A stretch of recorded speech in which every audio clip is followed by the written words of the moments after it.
When we learned of the brutal death and dismemberment of Zahra Baker, a little Australian girl living in America, it was almost incomprehensible. Zahra, with the bright eyes and big smile, had survived cancer and had overcome much more than should be asked of any 10-year-old. Then this courageous little girl travelled across the world with her father Adam, believing they were both embarking on a new adventure in America. Instead, Zahra's life would end horribly. So what sort of person would kill an innocent and vulnerable child in such a heinous way? Well, tonight you will meet that person. Elisa Baker, Zahra's stepmother, breaks her silence, talking to us from inside prison.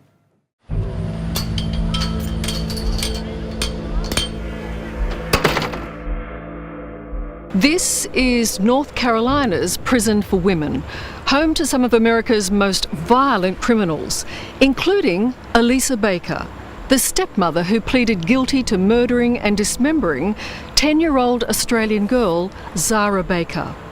Of the 1,200 inmates here, Elisa Baker is the most hated. So much so, for her own protection, she spends her days in isolation.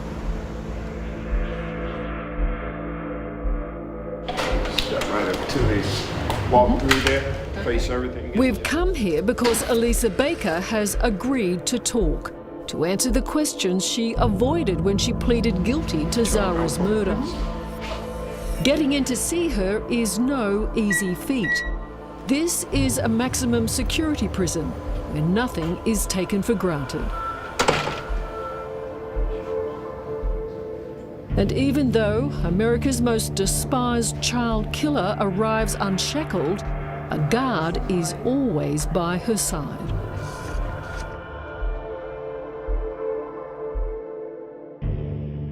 What kind of person dismembers a disabled child? A sick person. Does it take an evil person? Yes. It's an evil act. Yes, ma'am. Elisa Baker will sit in a prison cell at least until she's 70, after entering a plea bargain which would see her avoid death row. How do you sleep at night knowing that a little girl, a little disabled girl, was cut into pieces and thrown away?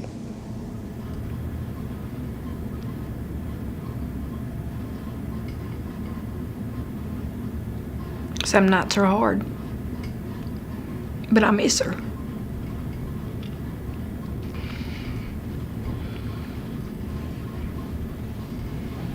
Do you really? Yes, ma'am.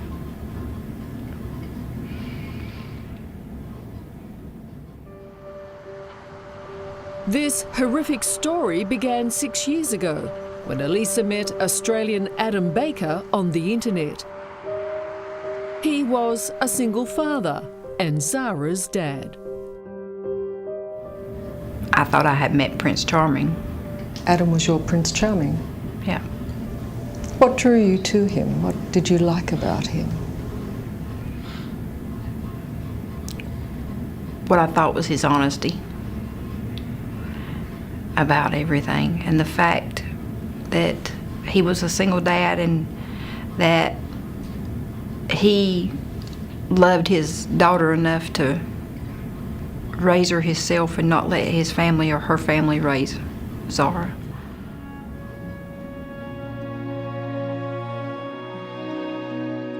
Zahra Baker was a gutsy little girl. From the age of 6, she'd battled and beaten cancer, but surgeons had to remove part of her lungs and amputate her left leg. And chemotherapy robbed her of hearing. As Adam told me 2 years ago, after so much heartache, he believed his online romance would be their new beginning. What were you hoping for? What did you think your life was going to be like? Happy family, a lot of love, more children, brothers and sisters for Zahra. But didn't turn out that way.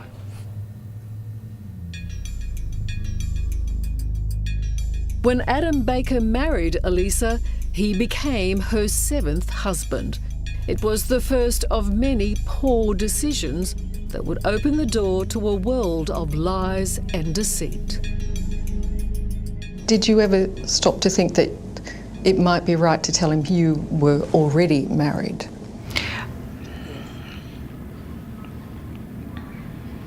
Yes. Why didn't you tell him? Me and my husband had went through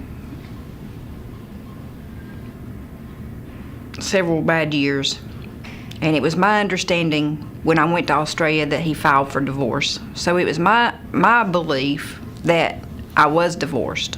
Why did you introduce your husband as your brother? That's the way he left it, because he wanted to be in Zahra's life, and he knew that Adam wouldn't let him be in Zahra's life if he knew that he was my husband. None of that makes sense. I know it doesn't. I know it doesn't. Elisa Baker grew up the middle child of 3 girls. Those who knew her said she was always cunning and manipulative and a compulsive liar. In a recent letter from prison, Elisa wrote, "I always knew something wasn't right with me." How did you view yourself before coming to prison? What sort of person do you believe you were? A good person. Pretty much would give you the shirt off my back.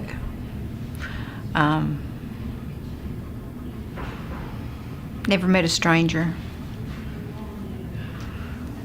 Still don't, even in here. Elisa Baker already had 3 children, and when she and Adam married and moved to her hometown of Hickory in North Carolina, she became mother to Zahra. Sound better than without them. Tell me about your relationship with Zahra. We hit it off right from the bat. What did you like about Zahra? She had spunk about her. She never gave up. Always had a smile on her face. Always. Did you have a close bond? Very close. She called me Mom, and I treated her like she was my own child. She got no different treatment than my other kids did.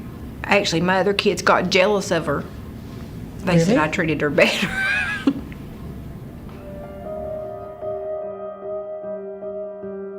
But members of her family and neighbours thought otherwise and reported Elisa to authorities. The Department of Social Services investigated 4 reports of abuse against Zahra. Why were so many people worried about her? Why would a school teacher give her her own personal cell number and say to her, "If you ever need me, call me"? That right there was out of protocol. I even said something to the principal about that. Me and Adam went, because that was against the rules. They should not have ever done that. Why did you sign a piece of paper here that admitted that you have a history and a pattern of physical, verbal and psychological abuse of Zahra? I never signed that paper. You did. There's your signature. It's no case somebody's had me sign something I shouldn't have signed, because that's not so. That's not your signature. That's Along with your attorney. That's not your signature. That's my plea bargain, right? Yes, but you signed that you accept that you had a history and a pattern of physical, verbal and psychological abuse of Zahra. That was in with my plea bargain. Yes, So you ma'am. signed it? Yes, ma'am. Yeah. There are many inconsistencies in Elisa Baker's story, but the most significant involve Zahra's death. Tell me about the day that Zahra died.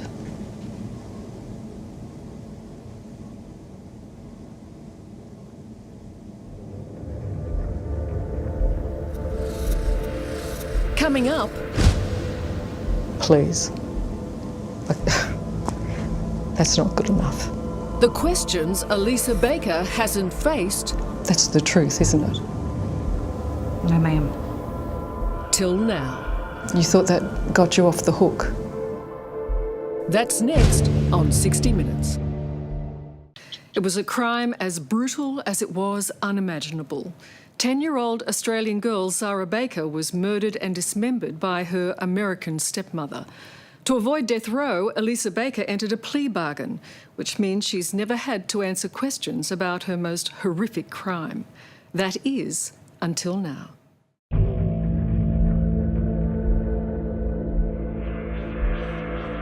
On the day Zahra died, September 24th, 2010, Elisa Baker claims she left her stepdaughter alone in their Hickory home to go shopping, returning in the afternoon. By this time, it was like three, somewhere around in there. And she was laying on her bed. And I said, Zahra, are you okay? And I walked over to the bed and I said, Zahra. She still didn't move. I put my hand on her and I could tell she wasn't breathing.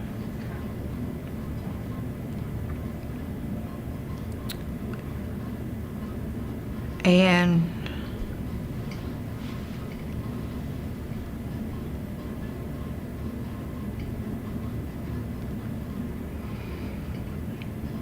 my first thought was CPR.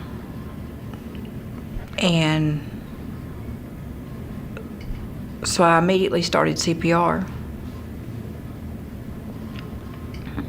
I worked on her for probably about 30 minutes and couldn't get her back.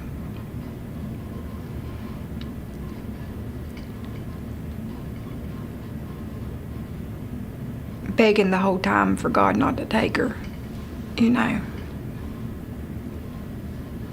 Right then, I should have called 911.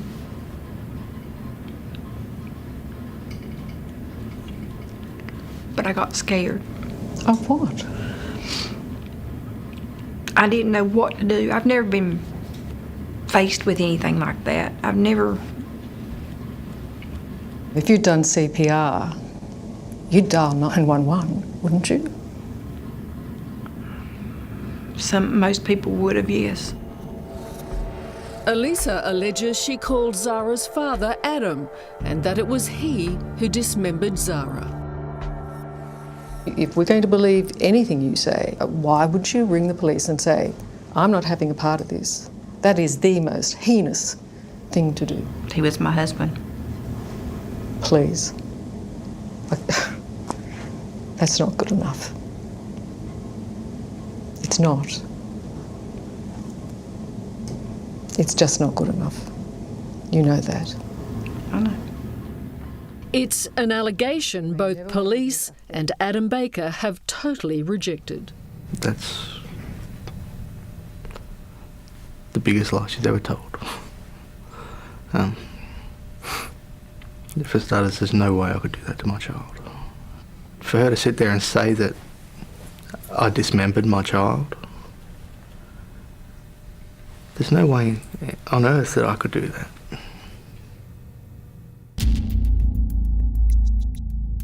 Inside the bedroom, a spray of Zahra's blood was found on the ceiling. Her body parts were scattered in bushland. Elisa alleges Adam discarded his daughter's remains, that she was forced to be with him. Of course, the evidence doesn't show that what you're saying is the truth, does it? It does to a point, but there's a little bit. Not even to a point. The phone records show that on the day the body was disposed of, the day that you told police it was disposed of, there was something like 9 calls, and many of those calls were to Adam.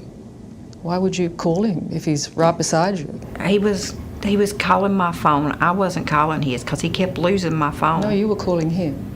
I wasn't calling him. Phone records show that he was 20 miles away. He wasn't with you, was he? Yes, ma'am. I don't think so. That's the truth, isn't it? No, ma'am. Phone records confirm Adam was at work, and not in the area where Zahra's body was disposed of, but that Elisa's cell phone was. Did you murder Zahra? No, ma'am. Why do you deny this when the evidence is overwhelmingly that you did? Because I'll continue to stand by my story. You'll continue to lie. No, I'll stand by my story. Scott Riley, your lawyer, said that the evidence was overwhelmingly against you.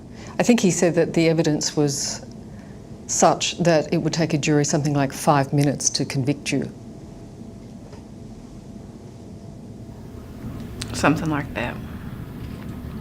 Well, if your own lawyer says that, what does it say about you?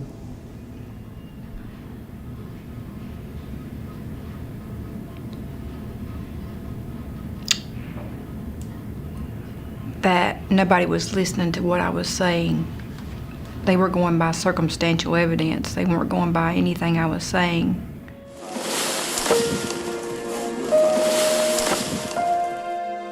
"25 days after Zahra was reported missing, Elisa Baker, in a deal to avoid a death sentence, led police to the little girl's remains. How did you feel when her body parts were found? How did you feel about that? Relieved Why? because she was going to be all put back into one.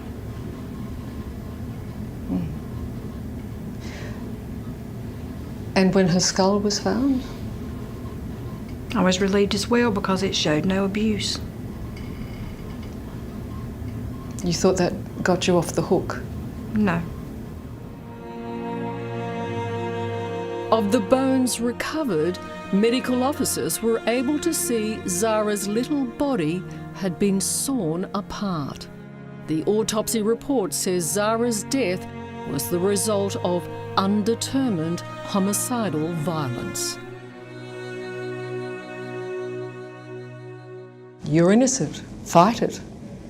Why didn't you? You heard the evidence against me.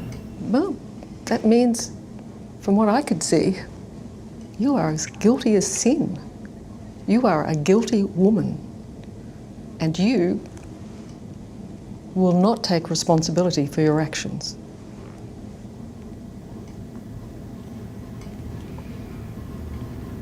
There again, that's your opinion. It's the opinion of the state. It's an opinion of the lawmakers. It is the opinion of your own family. Some of my family.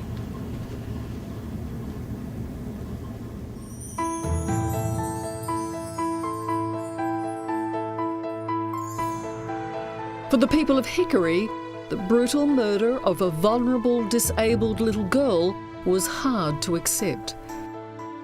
Determined she'll not be forgotten, they've named a park in Zahra's honour.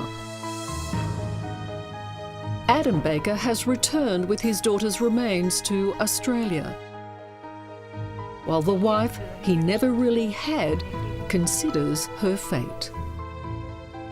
You have to accept that the evidence is against you. Yes, ma'am, I know that. Why then am I not looking at one of the most reviled, evil women in America? Probably in your eyes you think you are.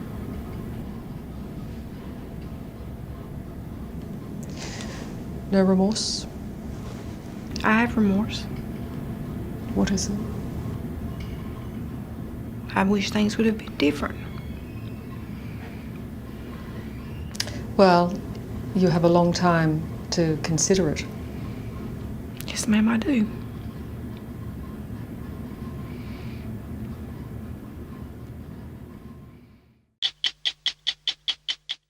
Hello, I'm Liz Hayes. Thanks for watching. To keep up with the latest from 60 Minutes Australia, make sure you subscribe to our channel.